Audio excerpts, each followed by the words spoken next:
Gita colony में सीमा नाम की महिला की हत्या के मामले में पानीपत पुलिस ने आरोपी अनिल चुग उर्फ बंटी को गिरफ्तार किया है। देर रात सेक्टर 6 चौकी के पास अनिल ने आत्मसमर्पण किया था। पुलिस ने 2 दिन के पुलिस रिमांड पर चुग को लिया है। रिमांड के दौरान पुलिस अनिल चुग से एक्टिवा और मोबाइल बरामद करेगी। सिटी थाना इंचार्ज सुरेश कुमार के अनुसार फरार होने के बाद अनिल देहरादून और गुड़गांव में रहा। फिलहाल अभी तक हत्या के कारण का पुलिस को पता नहीं चल पाया है। ये जो है जो सीमा नाम की लेडी थी उसकी हत्या हुई थी 23/11 को।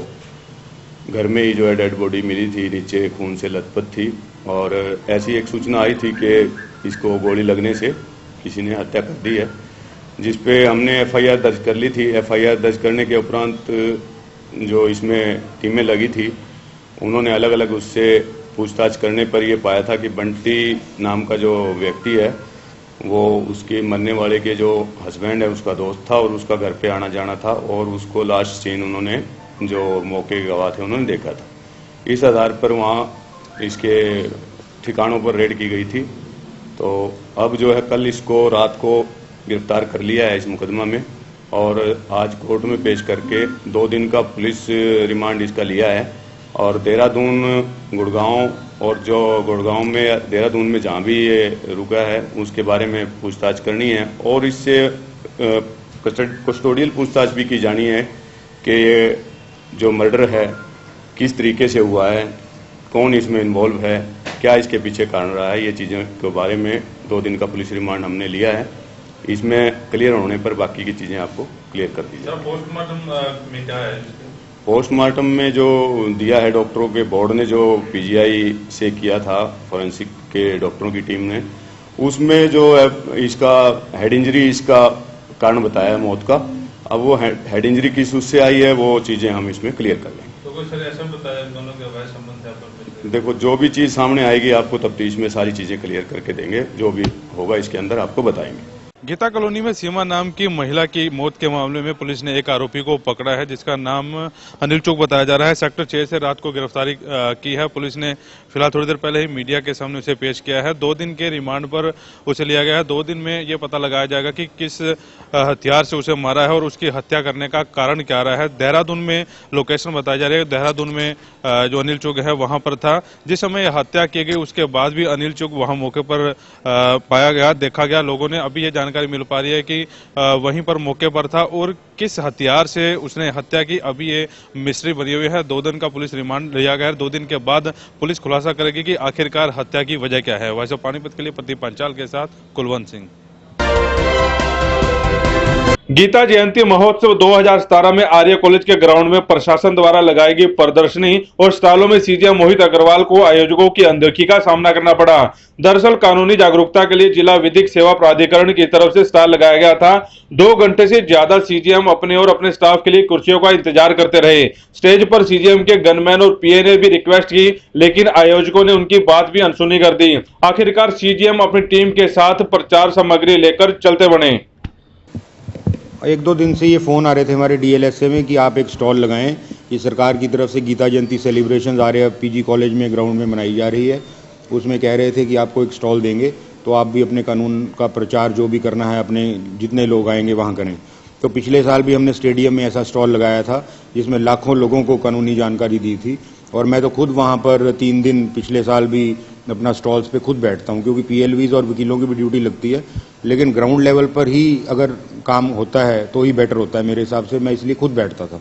आज भी हम अपनी प्रचार सामग्री लेकर वहाँ पहुँचे 9:30 बजे के करीब और स्टॉल में उस वक्त सिर्फ एक टूटी सी कुर्सी पड़ी थी कोई, और मेरे साथ एक वकील साहब भी थे, पीएलवी भी थे, स्टाफ थे। तो एक कुर्सी पे इतने आदमी कैसे बैठे, और अगर मैं बैठ जाऊँ तो और खड़े हों वो अच्छा नहीं लगता। तो वहाँ पर मैं करीब 12 बजे तक रहा।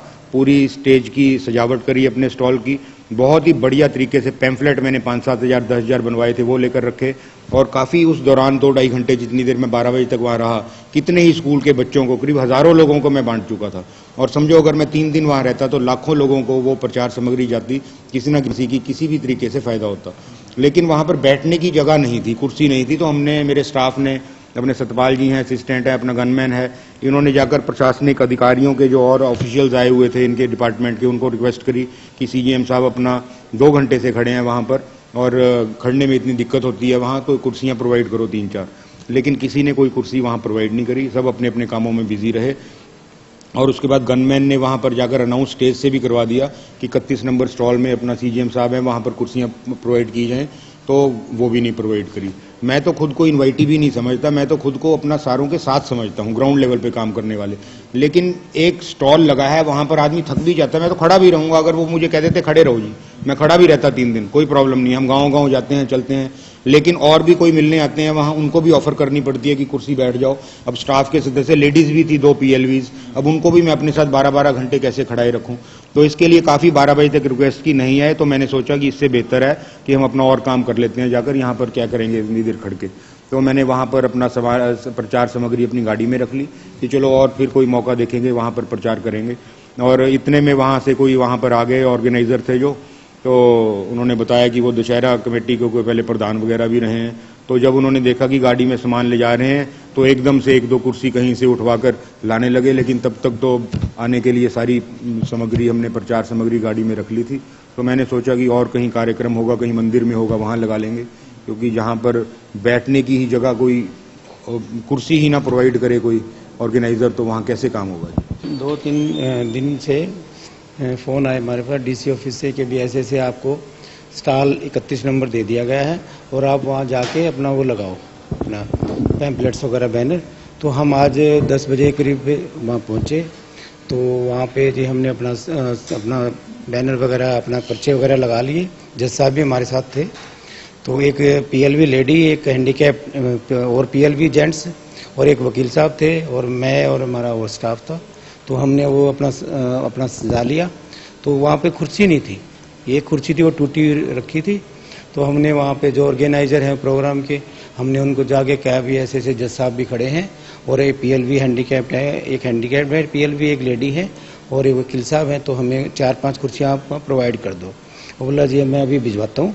तो ऑर्गेनाइजर बोला कि जी अभी भिजवा देता हूँ जी। हमने 1 घंटा इंतजार किया, कोई कुर्सी नहीं आई। फिर दोबारा फिर मैं गया, वो तो बोले जी अभी देखते हैं, करते हैं। तो हमारे गनमैन साहब भी थे साथ में। तो वो बोला जी मैं अनाउंस भी करवाता हूँ अभी और आपको कुर्सी भिजवाते हैं। फिर भी जी आध घंटा और मतलब कोई नहीं आया। तो फिर हमने 12:30 हो गए, 2-2.5 घंटे हमने वेट करते हुए, कुर्सी नहीं आई। तो फिर वो लेडी PLV थी वो परेशान हो गई, हैंडीकैप PLV वो बेचारा परेशान, कहाँ बैठे हैं जज साहब। तो फिर जज साहब बोले भी यहाँ पे परेशानी होगी, हम कैसे सारा दिन कैसे रहें। तो हम तो खड़े हो जाएंगे, लेडी है PLV और ये जेंट्स है जो हैंडीकैप है। तो इसलिए भी अभी चलते हैं। फिर साहब हमने सामान लेके आ गए। पानीपत के राजपुर धर्मशाला में पद्मावती फिल्म पर हरियाणा में बैन लगाए जाने की मांग को लेकर सूरजपाल अम्मू उग्र तेवर में दिखे। अम्मू का कहना है कि हरियाणा सरकार फिल्म पर बैन लगाए, जबकि अन्य राज्यों में भी फिल्म पर बैन लगा हुआ है। हम हरियाणा सरकार से अनुरोध कर रहे हैं और ये कह रहे हैं कि फिल्म के ऊपर प्रतिबंध लगे, पद्मावती के ऊपर। उत्तर प्रदेश, राजस्थान, गुजरात, पंजाब, मध्य प्रदेश ने जब प्रतिबंध लगा दिया तो हरियाणा में भी प्रतिबंध लगना चाहिए। हम हरियाणा के 47 विधायकों से अनुरोध करना चाहते हैं कि इस फिल्म पर तुरंत बैन लगे और हरियाणा की जनभावनाओं को देखते हुए हरियाणा के अंदर ये पिक्चर नहीं चलनी चाहिए। पानीपत के NFL कॉलोनी के पीछे बिंजोल रोड पर बने शिव मंदिर के पुजारी नारायण भारती की 3 युवकों ने सिर में डंडा मारकर हत्या कर दी। मिली जानकारी के मुताबिक पुजारी 15 साल से इसी मंदिर में रह रहा था और शराब पीने का आदी था। 2 दिन पहले बाबा के पास ही बैठने वाले 3 लोगों का शराब पीकर आपस में झगड़ा हो गया, जिसके चलते रात तीनों ने बाबा की हत्या कर दी। पुलिस ने परिजनों की शिकायत पर मंजीत, सोनू व एक अन्य पर हत्या का मुकदमा दर्ज कर जांच शुरू कर दी। सूचना प्राप्त हुई कि बिंजोल गांव नहर पुल के ऊपर मंदिर में किसी बाबा का कत्ल कर दिया। जो सूचना पाकर हम वहाँ पहुँचे। पहुँचने पर देखा कि बाबा अंदर कमरे में मृत अवस्था में पड़ा था। ठीक है, उसके बाद इसके ये परिवार वाले आए, उन्होंने एक दरखास्त पेश की कि हमारे पिता का जो 35 साल पहले बाबा बन गया था और इस मंदिर में 15 साल से रहता था, उसका एक मंजीत है उर्फ गांधी वासी इन जोन एक सोनू मुरश्याम व एक अन्य पर शक जाहिर किया है। इनके साथ परसों शाम को झगड़ा हुआ था, इसी कारण से इन्होंने इसको मारा। किससे मारा? लाठी डंडों से किया। कब्जे में करिए ना। नहीं, अभी मुझे वो गिरफ्तार करते हैं, उसके बाद में लाठी डंडों मौके पर नहीं थी तो बरामद किया।